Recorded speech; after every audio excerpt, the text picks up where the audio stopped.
नमस्कार। आप लोगों के बहुत सारे प्रश्न आते हैं और उनमें से एक प्रश्न जो 7-8 लोगों का कॉमन था और वो था कि सर हमारी भैंस के थन पर घाव हो गया है और अब वो ठीक नहीं हो रहा है और दूध भी उसमें से कम हो गया। एक भाई ने कहा निकलना ही बंद हो गया है, एक भाई ने कहा जब निकालते हैं तो ब्लड आता है, एक भाई ने गाय के लिए लिखा कि काफ़ी 2 महीने से मैं इलाज करवा रहा हूँ उसके बावजूद आराम नहीं मिला। तो ऐसी कंडीशन में आपको क्या करना चाहिए? देखिए, जितना भी ट्रीटमेंट इंजेक्टेबल है वो तो मैं अभी नहीं बता सकता क्योंकि इंजेक्टेबल ट्रीटमेंट के लिए हमने ऑनलाइन सेशन शुरू कर रखा है और वो सिर्फ जो विशेष इंटरेस्टेड होते हैं ना उन्हीं के लिए हैं, वो सभी के लिए नहीं है, सिर्फ जानकारी के लिए है। तो अगर आप ज्वाइन करना चाहते हैं तो वो सेशन जो है हर महीने की 21 तारीख से शुरू होता है, आप ज्वाइन कर सकते हैं। तो यहाँ पर मैं जो आपको दवाएं लगाने के लिए और खिलाने के लिए जो बता रहा हूँ वो भी भाई शानदार है, बहुत ही शानदार है और वो गजब का वर्क करेगी। वो क्या क्या है देखिए, यहां पर ले लीजिए। नंबर 1 जो चीज आपको काम में लेनी है वो एक प्रकार का ऑइंटमेंट है और इस ऑइंटमेंट का जो रिजल्ट मिला है ना भाई, बहुत ही शानदार रिजल्ट इसमें मिलता है और वो डॉग्स का ऑइंटमेंट है जिसका नाम है किस किन।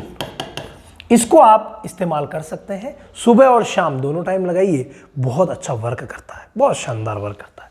इसके अलावा सेकंड, यहां पर कई लोग क्या करते हैं कि सुअर की चर्बी लेके आते हैं और सुअर की चर्बी और किसकिन ऑइंटमेंट दोनों लगाते हैं, उसका भी रिजल्ट अच्छा मिलता है।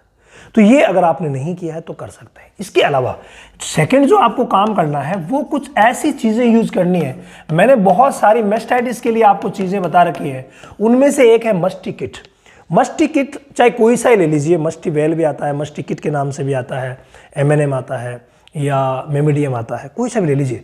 लेकिन जब आप खरीदते हैं उस समय एक बात जरूर ध्यान रखिए, वो है कि इसमें एक सॉल्ट आता है सेरिडियोपेप्टिडेज और एक इसमें सॉल्ट रहता है पोटेशियम आयोडाइड। तो जब भी आप खरीदते हैं तो ये जरूर देख लीजिए कि पोटेशियम आयोडाइड और सेरिडियोपेप्टिडेज उसमें है या नहीं है, ये थोड़ा सा देख लीजिएगा और कोई दिक्कत नहीं है। ये 50 ग्राम के पाउच आते हैं और 3 से 5 दिन यानी एक पाउच रोज देना होता है, 3 से 5 दिन तक ये देने होते हैं। इसके बाद आपको मिनरल मिक्सचर चालू कर देना है। मिनरल मिक्सचर ऐसा हो जिसमें जिंक मिला हुआ हो। जिंक का देख लीजिए, हमारे यहां पर चलता है मिल्कोफिड प्लेटिनम, लेकिन आपके यहां कौन सा मिनरल मिक्सचर है जिसमें जिंक आता हो वो आप यूज कीजिए, ठीक है। तो मिनरल मिक्सचर कौन सा साहब? जिंक का मिनरल मिक्सचर, ठीक है। मिनरल मिक्सचर जैसे हम यहां पर यूज करते हैं मिल्कोफिड। आपके यहाँ जो भी मिले, जरूरी नहीं है ये मिले, बाकी आपके यहाँ जो भी मिले उसको आप यूज करवा लीजिएगा, बहुत अच्छा रहेगा। तो ये मिनरल मिक्सचर आप चालू कीजिए। अब आप कहेंगे सर खिलाने से कैसे? खिलाए बगैर ठीक भी नहीं होगा। अगर ये फॉर्मूला आपने यूज किया ना तो श्योरली उसमें आपको रिलीफ मिलेगा और जो दूध आना कम हो गया है ना वो भी आने लग जाएगा, ब्लीडिंग हो रही है वो भी ठीक हो जाएगी।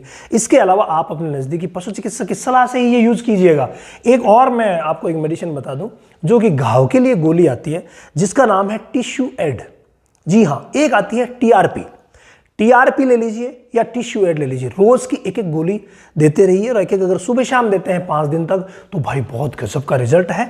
तो उसका नाम जो है वो है बोलस TRP के नाम से आती है, टिश्यू एड के नाम से भी आती है और 1 बोलस आपको BD देनी पड़ेगी सुबह शाम। और फिर देखिए चमत्कार, बहुत अच्छा रिजल्ट मिलता है अगर घाव हो रखा है और वो ठीक नहीं हो रहा है तो। और दूध जो उस थन में से निकाल रहे हैं, प्रयास कीजिए कि आप सुबह और शाम जब भी निकालते हैं, निकालने के बाद आप अच्छी तरीके से लाल दवा से धोएं और उसके बाद ये ऑइंटमेंट आप अच्छी तरह से लगाइए, प्रॉब्लम समाप्त हो जाएगी।